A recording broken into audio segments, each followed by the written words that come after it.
coach lottery is real. Spot the red flags in your first conversation, keep your kids mentally secure, and win the long game. Here are 5 questions you can ask your child's new coach. Number 1, how do you balance teaching technical skills with tactical understanding for my child's age group? A simpler question could be, what is your player development approach? These questions reveal whether the coach focuses on long-term growth or just short-term winning.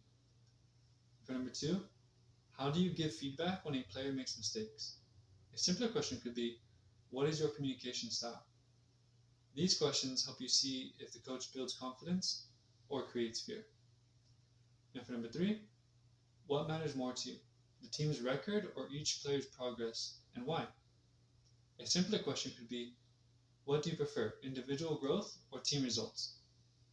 These questions show the coach's priorities. For question number 4, you could ask, what does a typical practice session look like in your program? A simpler question could be, what is your training philosophy? These questions let you hear if practices are structured and engaging or not. And for number 5, how do you keep parents informed about their child's development and role on the team? A simpler question could be, how do you see parent involvement moving forward? So these questions will let you find out how transparent and communicative the coach will be.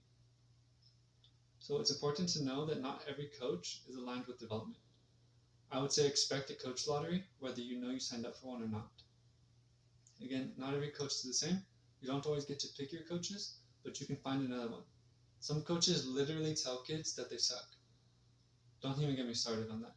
It's absolutely terrible. They show favoritism and they believe, I believe that they behave like crabs in a bucket. If you've ever seen crabs in a bucket, any crab that's getting out or has a chance of getting out gets pulled back in by the other crabs. Essentially, they don't want you to succeed in any way. That's how it could be understood. That's the way that I understand it.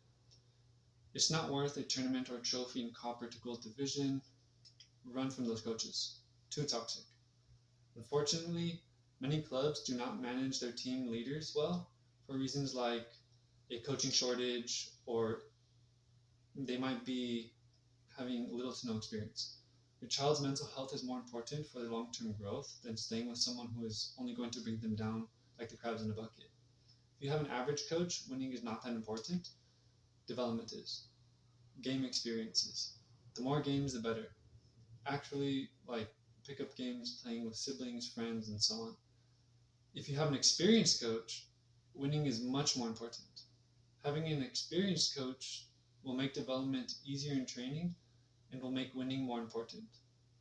Often, an experienced coach will play those who will score the goals, and then they'll sub in everyone else at halftime. As the score gap grows, more bench players will play.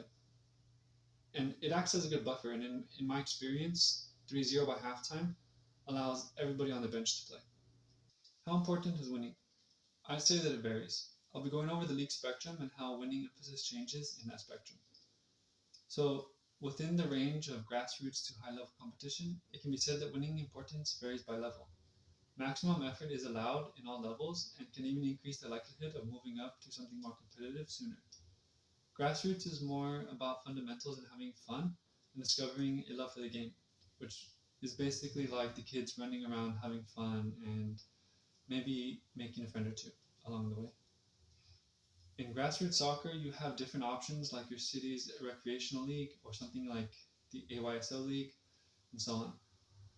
Winning in these leagues is not that important, but it's still very good to be winning games as it can translate to success later in life, even outside of sports. Just learning how to succeed in the face of any kind of adversity is great for later success in life. At the more competitive levels, we have organizations like NorCal, which is short for Northern California, and local travel clubs that operate within an organization's variety of leagues and divisions offered. If you join a local travel club for fun, this is probably not for you. There is a chance that you'll stay on these teams and have a good experience, but here winning matters more than before, especially with season and travel costs. I mean, if you're not affected by the costs, then it's no big deal, but if you are, and I say that I think most people are, that's something to consider. Other things to consider could be, is your child playing? Are they performing? Are they even having fun? Those costs do add up, especially the more tournaments that you go to. At this level, you play to win, and although fun is always welcome, winning is a lot more important. For Tulare County, most if not all clubs play in the NorCal Premier League. In NorCal Premier, there are different difficulty levels, and you can find this information on their website. They support Copper, Bronze, Silver, Gold, Premier, and State Premier League divisions. So now we'll move on to the higher comp levels. We have NPL, ECNL, and the MLS Next. So if you're not contributing in these environments, you may get a go from the team. If you're not adding value, if you're not an asset, one, there's no way you're going to make these teams. It's more likely that you'll be on a team in NPL or ECNL, but when we're considering MLS Next, you need to be contributing. There's also ECNL RL, which is a regional league for the ECNL league, or like group name. It's not as high level most of the time as the full-fledged ECNL league. In the full-fledged league and in the MLS Next, if you're not an asset, again, there's no way you're going to make that team. These leagues prepare players for college, professional, and national play. If you aren't here to win, then what are you there for? That's like an unspoken question. If teams within your local organization promote after meeting the requirements, they might play in the NPL, ECNL, or MLS Next. So sometimes it is good to invest in your environment and just stick it through with your team. At these levels, there are also opportunities to get scouted for an MLS Next franchise team. MLS Next franchise teams are teams associated with an MLS franchise, so like teams that we see play in the MLS. These opportunities are very rare, almost non-existent, and should never be expected.